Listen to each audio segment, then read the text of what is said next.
Hi, I'm Ray Sievert with Tracey Technologies, and today we're talking about depth of focus. It's all the rage now. Depth of focus lenses, multifocality. What does the iTrace tell you about it? Well, in version 6.2 software, we have depth of focus curves, and we have depth of focus comparisons.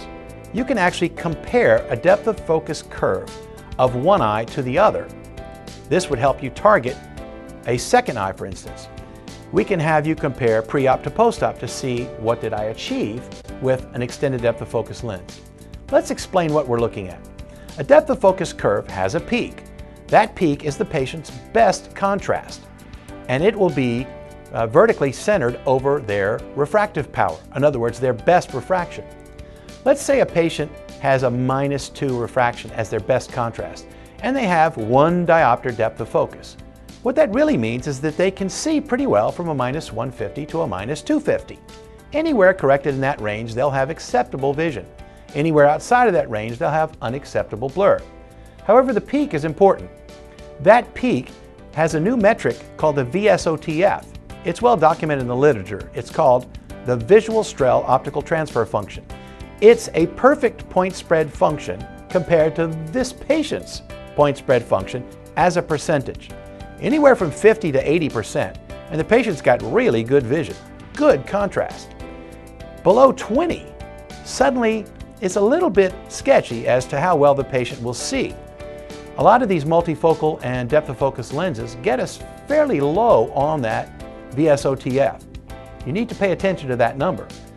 But also, half the height of that curve is usable vision, based on work done by Robert Iskander. The 50% of that height is a usable range. That establishes the depth of focus range. So in order to make that 50% curve wider and give the patient more range, you have to lower the peak. That compromise is what happens when we use extended depth of focus. It's a bit controversial. Dr. Warren Hill said, contrast is the keys to the kingdom. Don't ever give it away. Others will say the patients love their ability to read at various distances and to have a lot of range of focus.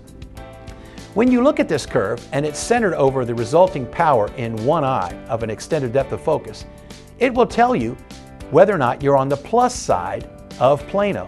And if you are, you left some depth of focus on the table. You need to be on the minus side, maybe -0.5, maybe -75, but it's difficult to know. The iTrace can allow you to take a very small scan through the center zone of a multifocal. In fact, recent work done by Dr. Caroline Rocha suggested that the iTrace was the only one that could accurately map and measure the refractive power of a symphony once it's in the eye.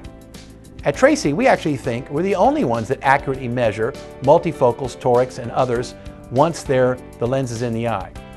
However, using these depth of focus curves, it's a little bit unknown what we're going to learn. As we learn together, we think this is a very valuable tool. Depth of focus curves, found in 6.2 software, can help you establish what is the patient's range of vision and what did you do to their contrast. Extended depth of focus in version 6.2.